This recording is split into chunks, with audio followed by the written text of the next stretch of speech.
احمد، عرفنا بنفسك يا حبيبي. احمد شعبان محمد، 39 سنه. تمام. بتشتغل ايه؟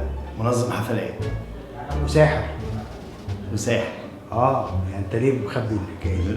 وعندك باند بيعمل تنظيم حفلات اتكلمنا عن شغلك يعني.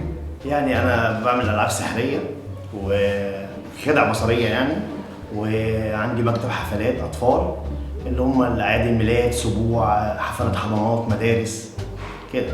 حلو. بتمثل؟ بمثل. وايه بقى اخبار التمثيل معاك ايه؟ لا الحمد لله، انا بدايتي كنت كلمت استاذ خالد سالم حضرتك واتفقنا ان احنا هنخش ورشه تمثيل في مسلسل شركتنا. الحمد لله اتدربنا نظري الاول، وبعد كده عملنا عملي المسلسل لحد ما خلصنا الحلقه الاولى كامله واتعرضت على قناه فضائيه، وبعد كده بنجهز للحلقه الثانيه ان شاء الله. حلو.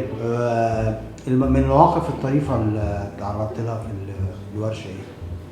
هي مواقف حلوه كلها. اولا عرفت حضرتك وقابلتك، دكتور عاطف، الناس كلها، الكرو اللي معانا كله من صغير لكبير كلهم ما شاء الله يعني كويسين جدا. ما فيش حد نقول باستثناء فلان او فلانه، لا كلهم نجوم وانا مبسوط اني اتصاحبت عليهم يعني.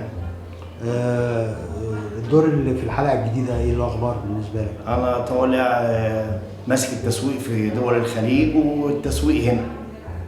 وناوي تضيف بقى للشغلانه ولا ايه؟ اكيد طبعا ان شاء الله، طول ما في تعليمات سعادتك معانا احنا ان شاء الله هنكون كويسين يعني. حبيبي يا احمد. حبيبي يا استاذ.